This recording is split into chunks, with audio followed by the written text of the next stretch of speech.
자, 반갑습니다. 아무르 임영원에서 지리를 담당하고 있는 이민호라고 합니다. 네. 아유, 엄청나게 많이 와주셨는데, 주철하게 시작을 하더라도, 알맹이는 있으니까 잘 이제 담아가시기 바랍니다. 자, 오늘은 어떻게 좀 진행을 하려고 하냐면, 어, 오리엔테이션을 좀 간단하게 하고, 1년 동안 이제 강의가 어떻게 이루어지는지, 어, 오리엔테이션을 좀 간단하게 하고 그 다음에 쳐다보기도 싫은 작년도 문제를 다시 한번 쳐다보고 요런 정도의 수준이 나오는구나라는 좀 감만 좀 잡으시면 될 것 같습니다. 그 다음에 이제 올해 이제 실제로 나가야 될 분량을 진도를 좀 나갈 건데 교재를 좀 먼저 좀, 말씀을 드리면 지금 안 사갖고 오신 것 같은데 이 책으로 이제 나갈 거거든요. 어, 2014년 뭐 전공지리 책인데 사실 지금 프린트에 지금 받으신 거는 정오표만 지금 받으셨을 건데 이 책이랑 같이 이제 보시면 될 것 같습니다. 내용은 크게 이제 변하지 않기 때문에 어, 그때 이제 요 2014년 요 책으로 이제 하셔도 충분히 이제 좀 될 것 같고 그다음에 아마 어 올해 좀 작업을 좀 해서 내년쯤은 좀 개정판이 좀 나오지 않을까. 근데 개정판이 나와도 크게 뭐 변하진 않습니다. 그림 몇 개 조금 바뀌고 뭐 오탈자 조금 잡고 내용은 이제 큰 구성은 이제 크게 바뀌지 않으니까 어, 어, 아마 개정판은 이제 내년쯤 생각을 하고 있습니다. 그래서 어, 요 진도는 이제 1, 2월 강의는 이제 요 책으로 이제 나가니까 인강 들으신 분들도 요거 잘 기억해 놓다가 보시면 될 것 같습니다. 자, 일단 그러면 오늘은 이제 첫 번째로 이제 뭐를 좀 할 거냐면 어, 이게 2014년부터 작년에 시험 봤었던 2017년 시험까지 어떻게 이제 구성이 되고 문제가 구성이 되고 이제 어떻게 이제 내용이 이제 나왔었는지 그거를 좀 간단하게 좀 말씀을 드리려고 합니다. 자, 일단 2014년 전에는 요 전에는 객관식이었습니다. 객관식이었는데 2014년부터 이제 서답형으로 딱 바뀌고 나서 서답형으로 바뀌거나 지금까지 서답형이 이렇게 쭉 이제 진행이 되고 오고 있는데 일단 문제를 출제하는 범위는 크게 이렇게 이제 세 가지입니다. 크게 세 가지인데 특징을 잘 보면 2014년도 같은 경우에는 어, 총 24문제 좀 많이 나왔습니다. 그 지금 나눠드린 그 프린트에 보시면 2014년도 그 뭐 전공지리 문제 분석 그래서 쭉 이제 정리를 해놨는데 그 부분을 이제 참고로 이제 보시면 될 것 같습니다. 자, 지리교육론 문제는 이런 것들이 나왔고, 그 다음에 뭐 인문지리 관련된 내용은 뭐 이런 것들이 나왔고, 그때 이제 가장 많이 충격을 줬던 문제가 상하해안, 노예해안 그렇게 이제 쓰는 거. 전혀 생각지도 못했던 지리부도에서나 나올 법한 그런 내용들이 이제 출제가 이제 되어서 수험생들 뒤통수를 좀 쳤던 기억이 납니다.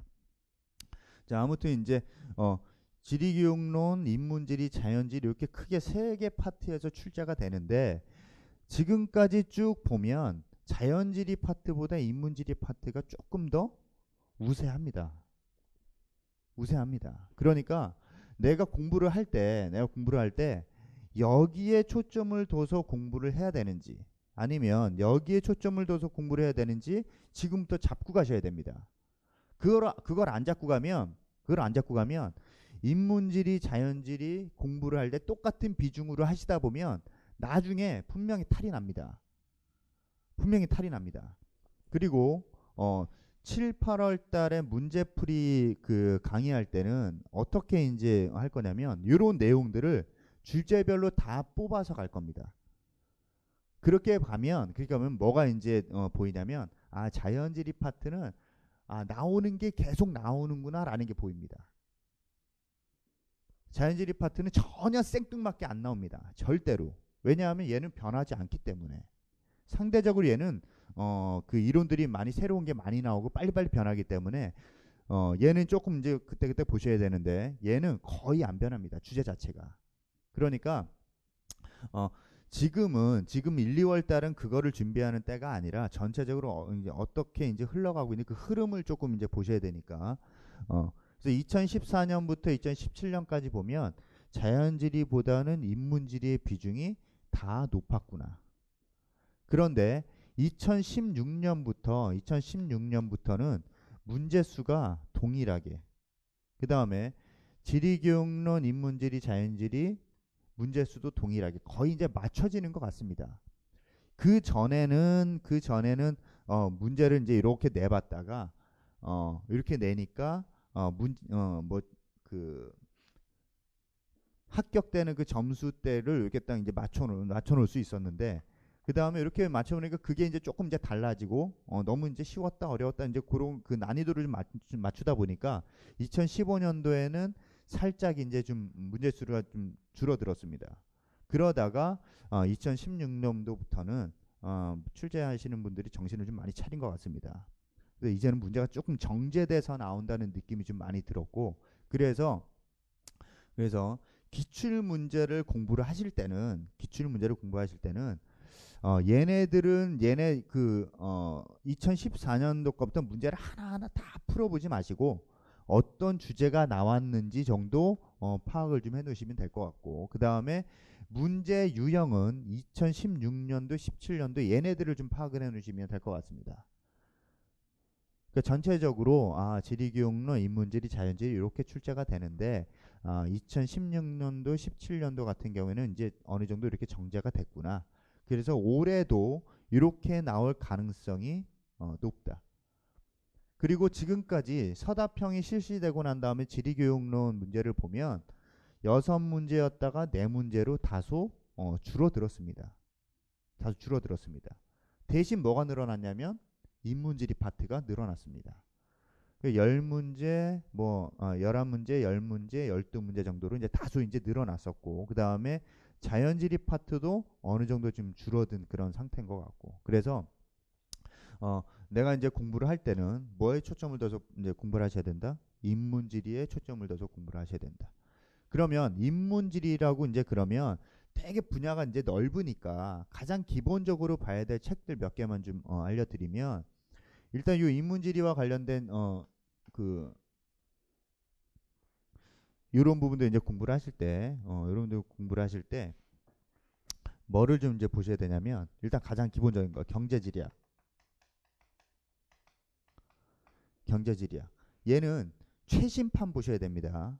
물론 최신판에 지금 오류나 오타가 조금 있긴 하지만 최신판을 이제 좀 보시고, 그 다음에 얘를 가장 기본적으로 이제 보시면 될 것 같고, 그럼 도시지리는 뭘 봐야? 도시지리는 굉장히 많이 보셔야 됩니다.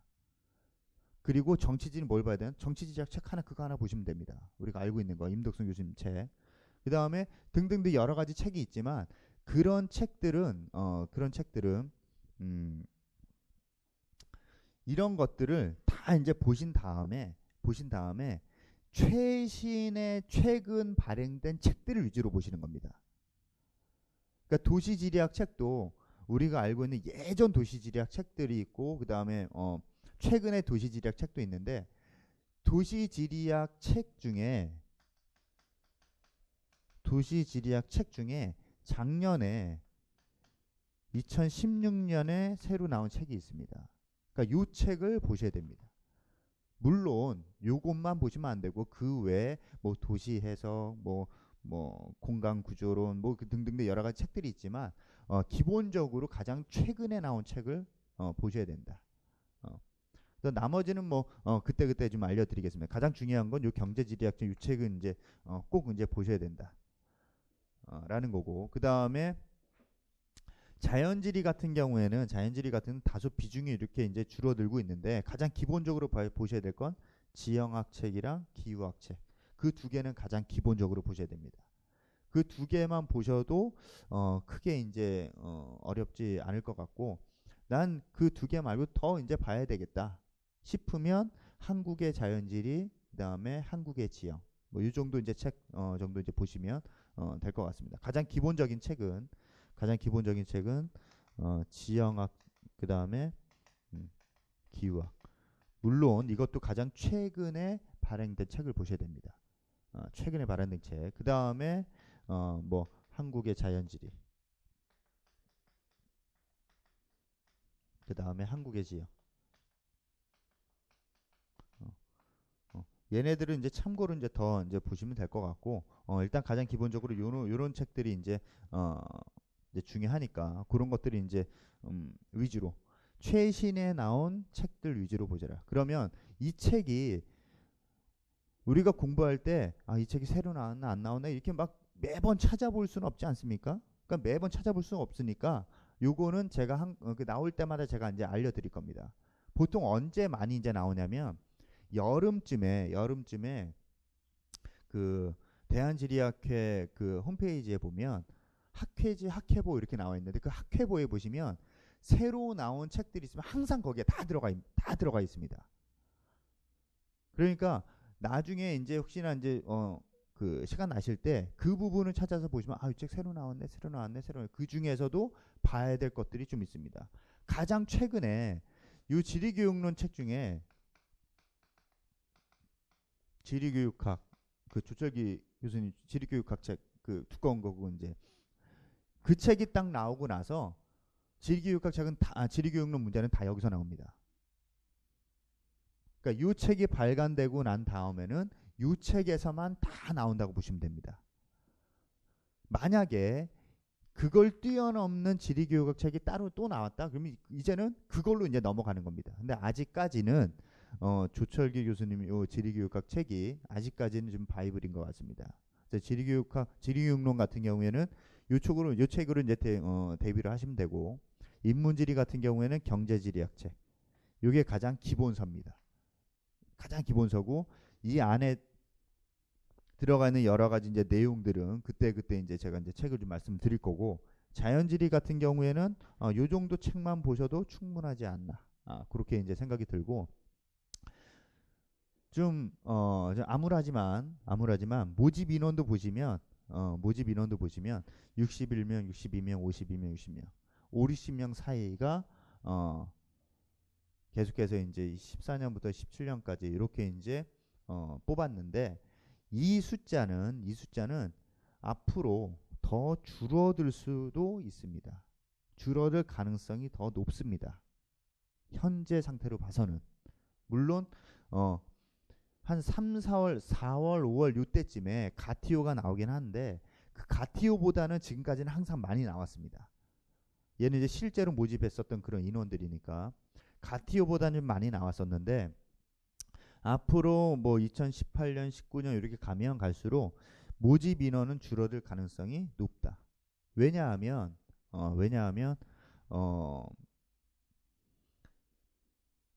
그 경기도 교육청이나 그 다음에 서울시 교육청이나 이런 교육청에서 내려오는 그런 문서들을 보면 더 뽑아라라는 문서가 하나도 없습니다. 대신 뭐가 많으냐면 다 줄여랍니다. 다 줄여라. 그러면 그런 걸로 이제 미뤄봤을 때는 앞으로 모집 인원이 줄어들 가능성도 충분히 있다. 그런데 여기에도 변수가 있습니다. 왜냐하면 2018년도부터 그 2015 교육과정이 이제 개정이 되고 그 다음에 사회 과목이 수능 과목으로 이제 들어가게 되면 또 어떻게 될지 모르기 때문에 그때는 좀 이제 변수가 좀 있으니까 그런 것들을 보면 우리과 입장에서 보면, 그러니까 지리과 입장에서 보면 약간 다행일 수도 있습니다. 하지만 전체적으로 봤을 때는 좀 줄어들 가능성이 조금 더 있지 않나. 그리고 지금까지 응시한 인원들을 보면 900명에서 한 1000명 사이 됩니다. 항상 900명에서 1000명 사이 정도가 응시를 합니다. 응시 인원이 이 정도 되고 실제로 시험 보는 인원은 조금 다르긴 하지만 근데 응시 인원이나 실제 모집 그 접수 인원이랑 응시 인원은 조금 다르긴 하죠. 접수 인원은 얘네들보다 조금 더 많습니다. 조금 더 많고 실제로 응시 인원은 그 접수 인원보다는 약간 적은 수준인데 그래도 한 900명에서 한 1000명 정도. 작년에는 991명 이렇게 이제 응시를 했었는데 이 중에서 한 절반 정도는 그냥 보신다고 생각하시면 됩니다. 절반 정도는 이 중에서 절반 정도는 4학년이니까 한번 봐야지. 뭐 이렇게 생각하시는 그런 이제 분들도 있고 그 다음에 공부는 한 번도 안 하고 한 번도 안 하고 집에서 보라고 하니까 억지로 문제 보신 분들도 이제 포함이 되고 그런 허수들이 있습니다. 그런 허수들은 다 제외하고 그러면 한 500명, 400에서 한 500명 정도가 500명 정도가 실제 경쟁률, 그러니까 실제로 공부를 해서 보시는 분들이라고 생각을 하시면 될 것 같습니다. 그럼 내가 이 4, 500명 안에 나도 이제 이렇게 해서 응시를 해서 시험을 볼 텐데 그 중에 60명 안에 들려면 어떻게 공부를 하면 된다? 지금까지 이런 내용들을 모르고 공부하셨다면 100% 떨어지십니다. 그냥 떨어지는 겁니다. 왜냐하면 전술과 전략이 없이 그냥 공부를 했기 때문에. 대학교 다닐 때 4년 동안 이제 대학교 다니시면서 중간고사, 기말고사 수없이 많이 보셨을 겁니다. 그때 보셨을 때 중간고사 기간 요때쯤이니까 그리고 시험 범위 대충 뭐쯤 되고 그 다음에 교수님 말한 거 이제 대충 적어놓은 거 있으니까 요 정도 보고 그리고 대충 몇 번 보고 시험 봅니다. 그리고 나서 A 나오면 와 그러고 B 나와도 뭐 그냥 그러고 그냥 뭐 C나 뭐 D나 뭐 재수하면 되고 뭐 마음 편하게 그렇게 이제 가시면 되는데 지금 이 시험은 그렇게 생각하고 보시는 중간고사, 기말고사 시험이 아니라는 겁니다. 그럼 어떻게 공부를 해야 되냐? 지금까지 제가 이걸 처음에 지금 넣어놓은 이유는 뭐냐면 OT 강의 때 처음 이걸 이제 넣어놓은 이유는 뭐냐면 지금까지 이걸 모르고 그냥 다 보신 분들이 대부분입니다. 예전에는 이렇게 나왔고 이렇게 그래. 그리고 그냥 넘어갑니다.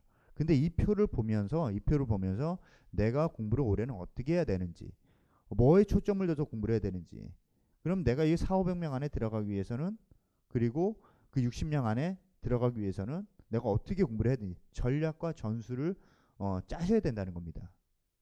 그리고 나서 공부를 하시면 그냥 중간고사, 기말고사 공부하듯이 그렇게 쭉 공부하는 거랑은 질이 달라집니다.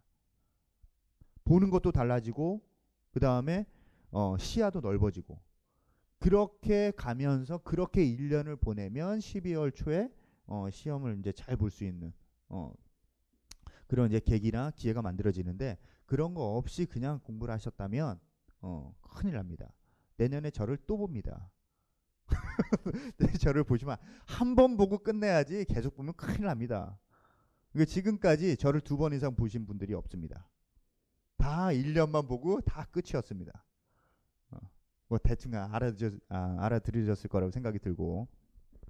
자, 그래서 문제를 이제 이렇게 보면 이런 정도 이제 문항수가 나오고 인원은 이렇게 되는구나. 그 내가 봐야 될 책들은 이런 거구나. 그 앞으로 지리교육론 책은 지리교육론 같은 경우에는 이런 책을 중심으로 주제별로 좀 뽑아봐야 되겠구나.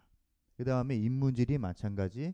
얘네들은 문제가 점점 증가하고 있다. 그럼 최근에 이제 나타나는 그런 이론들이 뭐가 있는지, 그런 이론들을 보려면 내가 어떤 자료를 찾아봐야 되는지. 근데 그런 자료들이 일일이 다 찾아볼 수가 없으니까 여기 이 자리에 계신 겁니다. 그걸 제가 다 알아서 해드리니까.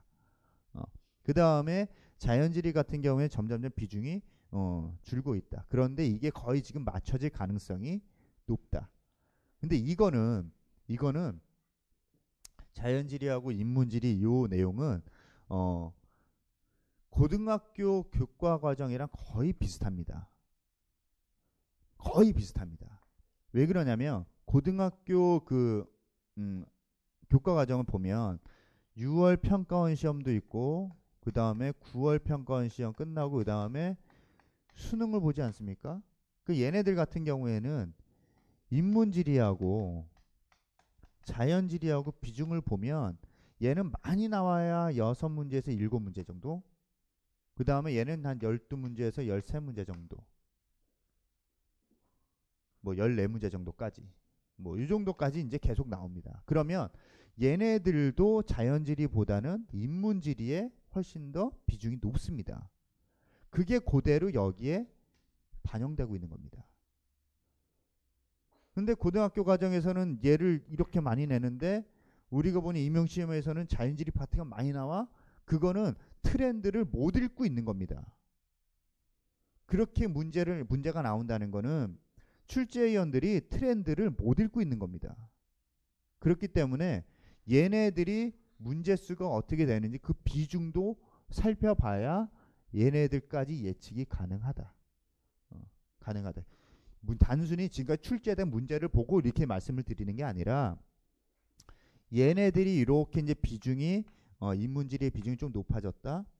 그러면 우리는 어떻게 될까? 찾아보니까 비슷합니다. 아, 얘네들도 인문지리의 비중이 좀 높다.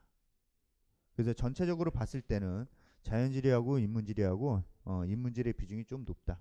그래서 여기에 초점을 둬서 좀 보시는 게 좋을 것 같습니다. 자, 그 다음에 이제 두 번째로 이제 1월부터 올해 11월까지 총 강의를 어떻게 이제 할 건지 좀 말씀을 드리겠습니다. 자, 1, 2월 같은 경우에는 인문지리하고 자연지리하고 지리교육론을 다 다룹니다. 8주 안에 8주 안에 요 내용을 이제 다 다루고 지금 예상은 얘를 한 2주, 그 다음 얘를 한 4주 정도로 잡고 있습니다. 인문지리하고 자연지리 한 6주 정도에 걸쳐서, 그 다음에 지리교육론 한 2주 정도에 걸쳐서. 이렇게 하면 다들 뭐라고 얘기하냐면, 야, 자연지리가 2주 안에 끝나냐? 끝나는 기적을 보여드리겠습니다. 지리교육론 2주 안에 끝나냐? 끝나는 기적을 보여드리겠습니다. 저 사람이 이렇게 얘기하는 이유는 뭐냐면, 아까 좀 전에도 이제 말씀드렸다시피 뭐의 비중이 높다? 인문지리의 비중이 높기 때문에 얘를 그래서 가장 길게 잡는 겁니다. 나머지 내용은 나올 게 뻔합니다. 그러니까 키워드 정도 이제 주제 정도만 딱딱딱 잡고 넘어가면 전체적으로 큰 그림은 다 만들어지기 때문에 인문지리 4주, 자연지리 2주, 그 다음에 나머지 2주 정도는 이제 지리교육론. 물론 이걸 하다가 조금 이제 더 나갈 수도 있고, 또 분량이 더 나가서 이렇게 이제 좀 요 기간을 벗어날 수도 있습니다. 그렇게 되면 따로 이제 보강 날짜를 잡아서 그렇게 이제 하려고 하는데, 보강 이제 날짜를 잡아서 이제 보강을 하겠다 그러면 보강을 하겠다면 잘 안 오십니다. 그래서 웬만하면 오시는 날 그 일요일 날 제가 13시부터 19시까지 이제 잡아놓은 이유가 뭐냐면, 오전에 열심히 이제 가서 기도하고 불공도 드리고, 그 다음에 이 세상 온갖 신들한테 다 빌고 경건한 마음으로 13시부터 딱 이제 수업을 해라, 들어라, 뭐 그런 의도입니다. 종교 활동까지 보장시키는. 아무튼 이제 인문지리, 자연지리, 지리교육론 파트 이제 이렇게 이제 구성을 이제 해놨고, 그 다음에 요 내용은 지금 요 책에 나오는 내용은 요 책에 이제 나와 있는 내용은 그냥 전공책에 있는 거를 짜집기 해놓은 수준이 아니라 기출 문제를 보고 그 기출에서 나온 주제를 중심으로 해서 내용을 정리를 해놓은 겁니다. 그러니까 이 책은 단순히 그냥 전공 그 책에 나와 있는 거를 쭉 이제 요약 정리해서 해놓은 책이다라고 보시면 안 될 것 같고, 기출 문제를 보고 거기에 나와 있는 주제들을, 그리고 그 해당 주제에 맞는 책이나 논문들을 쭉 찾아보고 그런 내용들을 정리를 해놓은 겁니다. 그래서 생각보다 이제 예전에는 되게 두꺼운 책들이 좀 많았는데 최근에는 트렌드가 이제 이렇게 얇게 가는 그런 트렌드이기 때문에 이것도 제가 노량진에서 최초입니다. 그리고 문제 분석표를 나눠드린 것도 최초입니다. 근데 최초인데 잘 인정을 안 해. 아무튼 지출 문제 근거해서 이렇게 내용을 정리해놓은 그런 책이고, 그래서 이걸 보면 전체적으로 임용지리에서 다루는 내용이 뭔지, 그 영역이 뭔지 그는 이제 틀을 좀 잡을 수 있기 때문에 요 책으로 이제 나갈 거고, 그 다음에 기출 주제를 쭉 이제 확인할 수 있습니다. 이 책에 보면은 각 주가 달려 있는데 그 각 주에 보면은 몇 년도 2010년, 2009년, 2015년, 2014년 이렇게 써 있습니다. 그게 뭐냐면 그 해 출제됐다는 얘기입니다.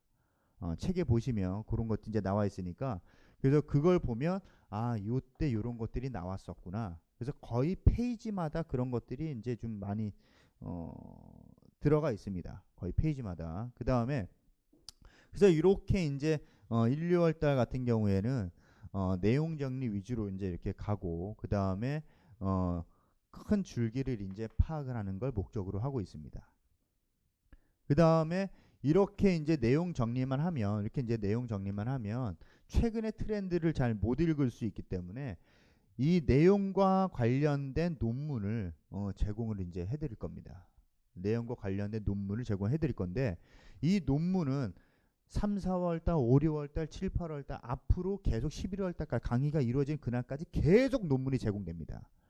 물론 그 논문 중에 요 논문 중에 겹치는 논문도 있을 거고, 웬만하면 안 겹치게 할 건데 겹치는 논문도 이제 어느 정도 있을 거고, 안 겹치는 논문도 이제 있을 겁니다. 그런데 이렇게 논문을 드리면 다들 어떻게 보시냐면 처음부터 쭉 서론부터 쭉 본론 쭉 결론 쭉 읽습니다. 그리고 난 이거 다 읽었다 그리고 이제 접어둡니다.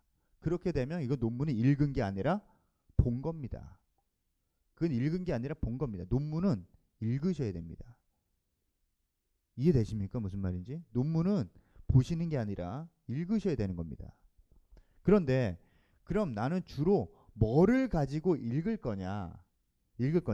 논문이라고 하면 어떤 교수님이 이 주제를 잡고 이 주제가 나오게 된 배경이 뭐고, 그 다음에 그 주제와 관련된 내용을 정리를 해서 나름대로 결론을 낸 거 아닙니까? 그러니까 이 논문은 그 교수님의 생각입니다. 근데 그 교수님의 생각이 임용고시, 우리가 시험 보는 그 시험제 나오겠습니까? 안 나오겠습니까? 안 나올 확률이 높습니다. 그럼 뭐를 봐야 되느냐? 본문하고 서론에서 얘기하는 그 자료들을 보셔야 되는 겁니다. 왜냐하면 그 자료는 이 교수님이 직접 만들 수도 있지만 웬만하면 다 인용을 해서 쓴 거기 때문에. 그래서 논문을 보실 때는 뭐를 보셔야 되냐면 그 논문 안에 쓰인 여러 가지 자료를 중심으로 보셔야 되는 겁니다. 예를 들어서 도표라든지 그래프라든지 뭐 이런 것들을 위주로 보셔야 되는 겁니다. 그리고 이 도표와 그래프에서 얘기하는 게 뭔지 그거를 파악을 하는 게 논문을 읽는다고 하는 겁니다. 근데 지금까지 논문을 드리면 그렇게 보시는 분들이 한 명도 없었습니다. 그래서 처음에는 논문을 나눠드리면 그 논문까지 다 제가 설명을 드렸습니다. 요 페이지 여기 보시면 요런 내용들이 있으니까 요거 이제 보시고 요거 보시고 다 설명을 드렸습니다. 그래서 아마 올해도 좀 여유가 좀 되면, 시간적인 여유가 되면 이 논문을 보는 그런 특강을 좀 하려고 지금 계획은 하고 있는데 그 될지 안 될지는 잘 모르겠습니다. 아무튼 이제 논문을 드리면 거기에 나온 자료 위주로. 그래서 이렇게 1, 2월 달은 이제 이렇게 이제 갈 거고, 이렇게 갈 거고, 3, 4, 5, 6월 달 같은 경우에는 인문지리는 3, 4월 달은 인문지리, 5, 6월 달은 자연지리하고 교과교육론 이렇게 이제 갈 겁니다. 근데 여기에는 그냥 내용만 이제 보는 게 아니라 요 내용도 보고 근데 그 내용을 우리 임용에서 다루는 그런 내용도 보고, 그 다음에 교과서에서 다루는 내용도 볼 겁니다. 임용에서 다루는 내용도 보고 교과서에서 다루는 내용도 보고, 그 다음에 그 내용은 실제로 나온 기출 문제하고 같이 볼 겁니다. 같이. 그렇게 되면 내가 1, 2월 달에 전체적인 틀을 이렇게 딱 만들어 놨다면 3, 4, 5, 6월 달은 그 틀 안에서도 핵심적인 주제들이 이렇게 이제 뽑아질 겁니다. 기출 문제를 보면서 이제 내용을 정리하기 때문에. 그래서 그 주제들을 쭉 정리를 해보면 그 주제들이 생각보다 많지 않습니다. 많지 않습니다. 그러니까 그 주제에 맞는 내용들만 정리를 하고 그것만 머릿속에 계속 집어넣으시면 12월 달에 시험 정말 콕하면서 문제 풉니다. 근데 지금까지 그렇게 공부를 안 했기 때문에 그냥 기출문제 봐야 된다. 기출문제 중요하다. 얘기는 엄청 많이 들었을 겁니다. 그런데 얘를 어떻게 봐야 될지를 모르겠다. 라는 게 대부분의 의견이었습니다. 그래서 그런 것들을 조금 이제 교재에다 어떻게 이제 녹일까 하다가 생각해낸 게 이제 그 해당 내용에 맞게 문제를 좀 삽입을 시켜서 같이 이렇게 이제 정리를 해보는 식으로 주제를 이렇게 이제 같이 정리해보는 식으로 교재를 이제 구성을 한 겁니다. 요거는 조금 그 올해 이제 개정이 돼서 좀 낼까 생각 중입니다. 요거는 그리고 1, 2월 달과 마찬가지로 이제 논문을 좀 제공을 하려고 하고 1, 2월 달에 이제 좀 1, 2월 달보다 조금 이제 세부적으로 좀 더 많은 이제 논문을 좀 제공하려고 하고 그 다음에 여기에다가 하나 더 이제 생각을 하고 있는 게 지금 뭐냐면 우리가 이제 스터디할 때 혹시 이제 그런 거 해보셨는지 모르겠지만 제가 계속 아까부터 주제를 뽑아야 되고 그 주제에 맞게 내용을 정리하고 그 다음에 그 문제도 풀어봐야 되고 뭐 이런 말씀을 이제 계속 드린 것 같은데 요 주제를 제가 하나씩 이제 드릴 겁니다.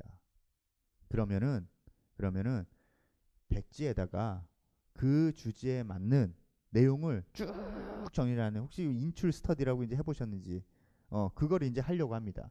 그래서 우리가 이제 13시부터 이제 시작이지만 그 전에 오셔서 이제 백지를 드리면 오시면 아마 여기 주제가 써 있을 겁니다. 그러면 그냥 갖다가 자연스럽게 그냥 쭉 쓰시면 됩니다. 그러면 처음에 A4 용지 한 반 절반 정도 쓰면 더 이상 쓸 게 없다 라고 이제 나올 건데 이게 조금씩 누적이 되다 보면 아마 한 장으로는 안 될 겁니다. 그렇게 되면 여러분들 12월 달에 그냥 정말 아까도 말씀드렸죠. 코 파면서 문제를 풀 수 있는 다리 꼬고 코 파는 문제를 풀 수 있는 그런 여유가 이제 생길 겁니다. 그래서 지금 3월 달부터는 그렇게도 이제 계획을 하고 있습니다. 그리고 그렇게 이제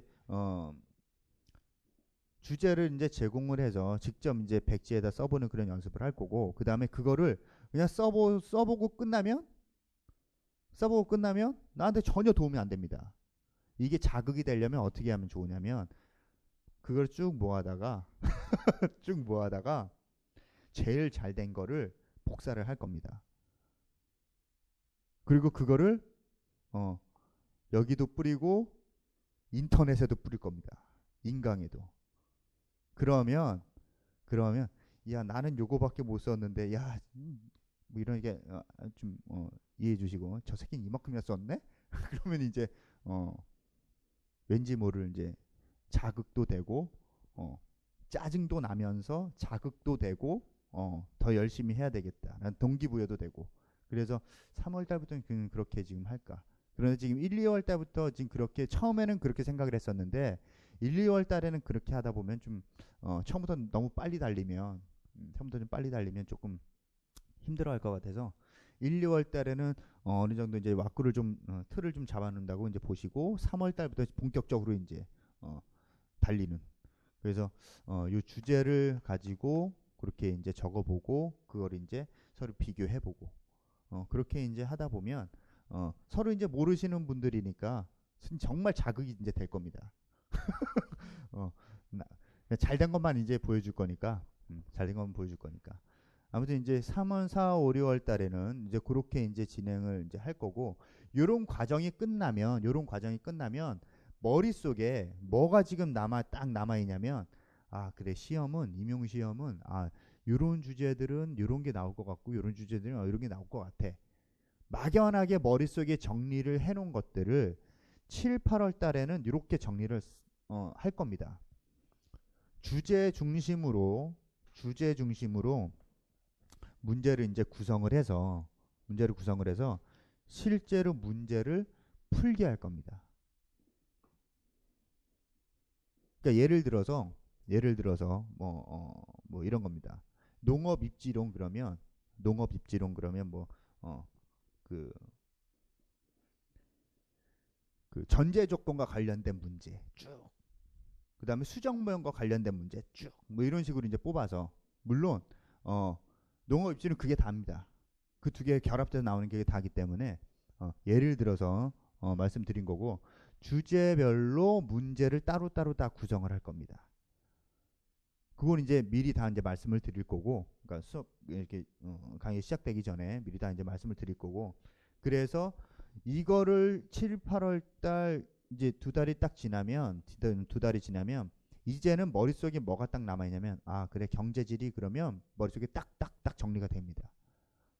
아 정치지리 그러면 머릿속에 주제 요거 딱딱딱 이렇게 딱 정리가 됩니다. 공업 입지 그러면 요거 딱딱딱 이렇게 정리가 되게 만드는 작업을 하는 겁니다. 그러니까 이거를 작년까지는 그냥 기출 문제를 영역별로 해서 이제 쭉 뿌렸더니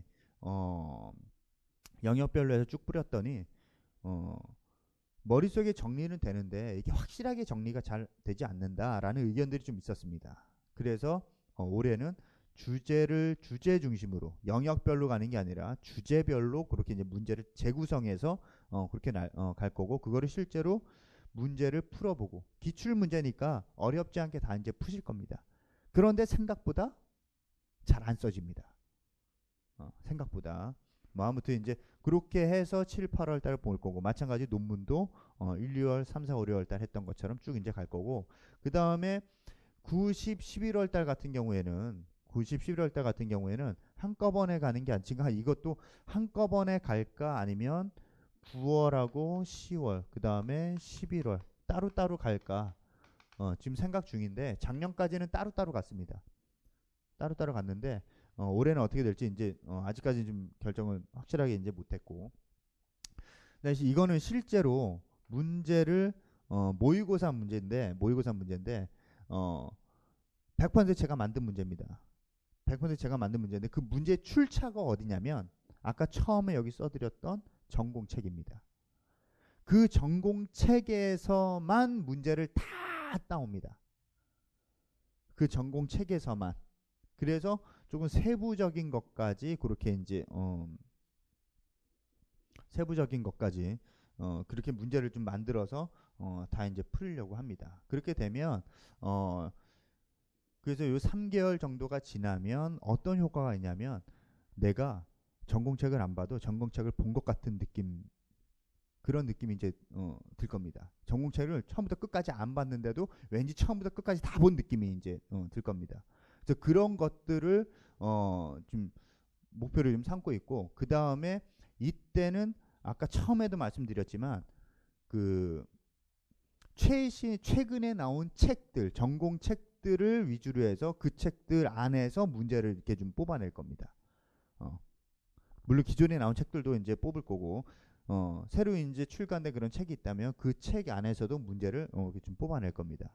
그렇게 하면 3개월 동안 새로 나온 책들, 그 다음에 기존에 내가 갖고 있었던 전공 책들, 그런 책들을 한꺼번에 다 정리하는 그런 이제 시간이 될 거고, 이 상태로 이제 가서 시험 보는 겁니다. 그러면 생각보다 점수가 잘 나올 겁니다. 생각보다 점수가 잘 나올 겁니다. 그러니까 지금까지 이렇게 이제 모의고사 문제를 쭉 이제 풀어서, 얘는 실제로 그 모의고사 요 전까지는 사실은 그냥 시험지에다가 이제 쭉 답지를 쓸 건데, 얘는 실제 답안지를 나눠 드릴 겁니다. 답안지에다 나눠 드리면 그 답안지에다가 이제 답을 이제 쓰실 텐데, 그렇게 하는 이유가 있습니다. 답안지 작성 연습을 반드시 하셔야 됩니다. 왜냐하면 어떤 경우가 가장 많으냐면, 아마 이런 얘기들 주변에 선배나 후배나 이런 얘기들 굉장히 많이 들어보셨을 건데, 나는 정말 잘 쓴 것 같아. 근데 점수가 안 나와. 난 이만큼 썼는데 왜 점수가 안 나왔지? 이런 얘기 엄청 많이 들어보셨을 겁니다. 그게 왜 그러냐면, 문제에서는 문제에서는 A를 물어봤습니다. 그런데 실제 내 답안지에는 A가 아니라 A-가 적혀 있습니다. 그러면 얘는 고득점이 될까 안 될까? 안 됩니다. 근데 이런 게 의외로 엄청 많이 나옵니다. 나중에 그 개별 첨삭을 여기 이제 개별 첨삭을 하는 이유도 뭐냐면 이거하고 갭을 줄이기 위한 겁니다. 내가 시험지에다가 답안을 막 작성을 할 때는 이 시험에서 요구하는 거를 그대로 씁니다. 그런데 얘가 답안지로 옮겨가는 순간 약간 바뀝니다. 그리고 나서 이 답안지를 보면 이게 이렇게 주어 동사가 일치해야 되는데 주어 동사가 일치하지 않는 경우도 굉장히 많습니다. 그러면 이거는 그냥 점수를 줄 수가 없는 그런 상황이 이제 되는 겁니다. 그 나는 주저리 정말 열심히 썼는데 알고 보니까 이걸 쓴 거고 문장 하나하나를 보니까 이렇게 된 거고 그러면 얘는 틀리게 되는 겁니다. 그러니까 지금까지 정말 공부를 열심히 하고 정말 잘한다는 소리 많이 들었던 사람들이 떨어지는 이유가 이겁니다. 다른 게 아니라. 그래서 이런 것들을 개별 첨삭을 한 분씩 다 해드릴 겁니다. 다 해드릴 겁니다. 그래서 이게 가장 근데 이것도 한 1, 2주, 2, 3주 정도는 이게 정말 많이 보입니다. 그런데 한 4주, 5주 지나면 서서히 이렇게 되고 이렇게 됩니다. 그러면 점점 합격권에 올라갈 수 있는 그런 가능성이 아주 커지는 거니까. 그래서 문제의 질은 뭐 제가 교수님들이 내는 그 질하고 어떻게 똑같겠습니까? 근데 똑같은 문제도 있었습니다. 지금까지 몇 개 있었습니다. 뭐 제 자랑 같은 말씀 안 드리려고 했지만 크림반도 그 제가 엄청 강조했거든요. 수업 시간에. 이거 분명히 나온다. 전체적인 내용은 몰라도 물론 그 내용을 알고 있으면 배경 설명까지 다 드렸고 위치까지 다 지도로 설명을 드렸습니다. 근데 그게 문제에 나왔습니다. 물론 이런 뭐 뒷걸음질 치다가 이제 맞는 것도 있는데 일반적으로 봤을 때 그 교수님들이 내는 문제하고 제 문제 어떻게 질이 똑같겠습니까? 안 똑같습니다. 그런데 이 모의고사를 연습하는 이유가 뭐냐면 이렇게 되기 위해서 이렇게 만들기 위해서 하는 겁니다. 이렇게 만들기 위해서. 그 다음에 뭐 나머지는 그냥 쭉 이제 이렇게 읽어보시고 그래서 올 한 해가 이렇게 이제 지나가는 거고 이렇게 이제 공부를 이제 하시면 될 것 같다. 그 다음에 아마 지금쯤 요런 그 의문이 좀 들 겁니다. 답안지를 작성을 하는데 키워드를 쓰라고 합니다. 근데 그 키워드가 뭔지 모르겠습니다. 도대체 뭘 써야 정답이 되는지 모르겠습니다. 한 가지 예만 딱 들어드리고 잠깐 쉬었다 가겠습니다. 예전 그 문제에 어떤 게 있었냐면 우리나라 사계절에 대해서 한번 써봐라 라는 시험 문제가 있었습니다. 실제로. 그런데 대한민국에서 20년 이상 산 사람들이 사계절을 못 써? 사계절은 다 썼습니다. 다 썼습니다. 그런데 대부분 틀렸습니다. 왜 틀렸을까? 봄, 여름, 가을, 겨울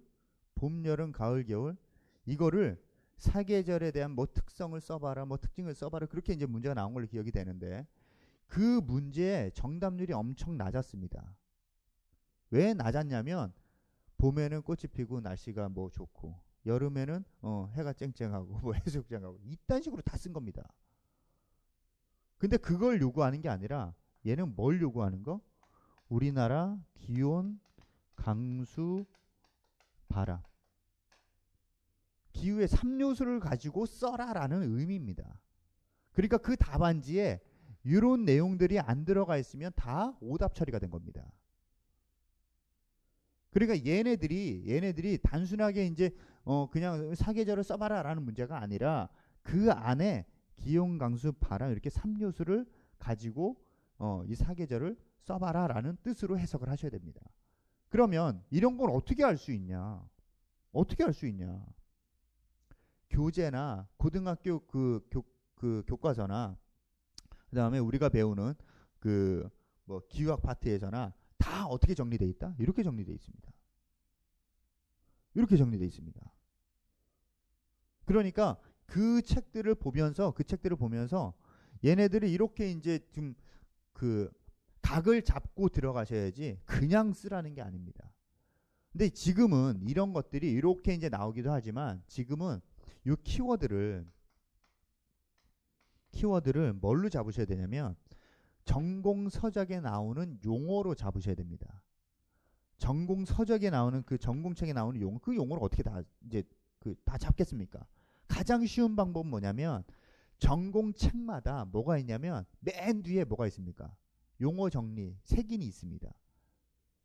거기 있는 용어들이 진짜 키워드입니다. 교수님들이 책 쓸 때 왜 그거를 만들어 놨겠습니까? 잘 찾아보라고? 그걸 만들어 놓은 게 아닙니다. 니네들 시험 볼 때 이거를 좀 조심히 잘 봐라 라는 뜻입니다. 그러니까 나중에 한 10월, 11월 정도 되면 어떤 연습을 시키냐면 전공책마다 맨 뒤에 그 용어를 딱 펼쳐서 내가 아는 거, 모르는 거, 헷갈리는 거 개인적으로 다 표시하게 합니다. 그리고 모르는 거 위주로 그 책을 다시 돌려봐라. 그렇게 이제 개인적으로 숙제를 내드립니다. 나중에는 그렇게 하다 보면 12월 달 시험 문제에서 어떤 키워드를 써야 되는지 그 문제는 어떤 용어를 요구하는지 자연스럽게 터득이 됩니다. 물론 이제 그 3, 4, 5, 6월 달 그때도 이제 이렇게 이제 말씀을 한 번 더 드릴 겁니다. 그래서 올 1년을 1월부터 11월까지 지금까지 말씀드렸던 대로 이렇게 이제 정리를 좀 하시면 아마 올해 시험에서는 반드시 좋은 결과가 있을 거라고 생각이 듭니다. 자, 잠깐 쉬었다가 올해 이제 그 작년에 이제 봤던 시험 문제 잠깐 다시 보고 진도 들어가도록 하겠습니다.